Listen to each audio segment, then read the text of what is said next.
जी friend, ठंडी ठंडी हवा के साथ गुड्डू भाई टी स्टॉल से वेलकम।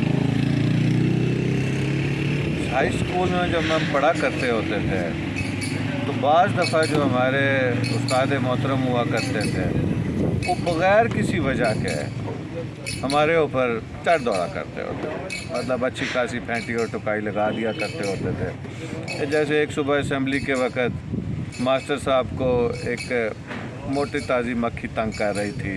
काफ़ी देर वो उनके इर्द गिर्द फिर मनाती रही।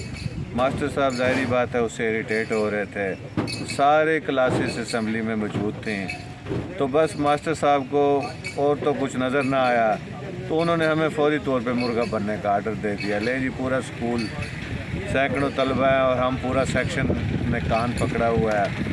फिर उसके बाद जिसको हस्बे इस्तात उन्होंने किसी को एक लगाई, किसी को दो लगाई, किसी को हाथ से दपा मारा, किसी को एक आधी छड़ी टिका दी।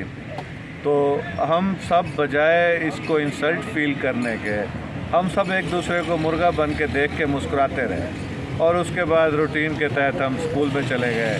बहरहाल मास्टर साहब का सारा दिन बड़ा मूड ख़राब रहा और वो वक्तन फ़वक्तन हमारी छिलाई और धुलाई करते रहे। तो हमारे जहन में कभी ऐसा भी नहीं आया एक लम्हे के लिए भी कि ये हमारे साथ नाजायज़ हो रही है, मास्टर साहब बड़ी आज हमारे साथ ज़्यादती कर रहे हैं और ये मास्टर साहब हमारे साथ अच्छा नहीं कर रहे। तो क्योंकि हमारी वो जो हसासियत वाला मसला था ना, वो काफ़ी हद तक ख़त्म हो चुका हुआ था। हम आजकल के बच्चों की तरह बिला वजह के हसास नहीं थे कि बाप ने हल्का सा कुछ आपको नो कह दिया है तो ले जी बच्चा हसास है, बच्चा फील कर गया। पूरे घर में एहतजाज वाला माहौल बना हुआ है, माँ ने अलहदा मुंह बनाया हुआ है। दूसरे बहन भाइयों को भी बच्चे ने जनाब जाके बताया कि जी आज मेरे साथ बड़ा मसला हो गया है। मसला क्या है? यही छोटी मोटी किसी बात पे या बाप इनकार कर देता है या कोई अगले दिन चीज़ लाने का वादा कर लेता है कि बेटा आज नहीं लाएंगे तो कल लाएंगे। अब इस ओवर सेंसिटिविटी का मसला क्या बन रहा है? बच्चे ज़रूरत से ज़्यादा ईगो फील करने लग जाते हैं, बड़ी जल्दी वो पेरेंट्स से बदगुमान होना शुरू हो जाते हैं।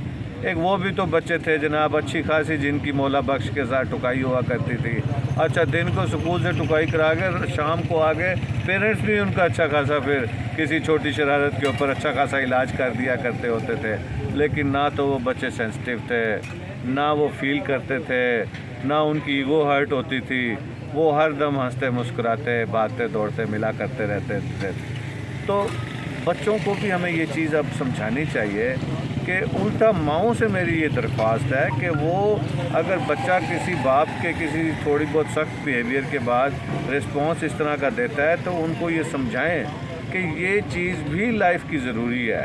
ये चीज़ भी ट्रेनिंग होनी चाहिए कि आप छोटी छोटी बातों के ऊपर ओवर सेंसिटिव हो के फील करके मुंह ना बना के फिरते रहें।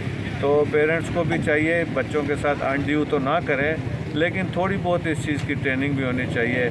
बहरहाल बहुत शुक्रिया, थैंक यू, अल्लाह हाफ़िज़।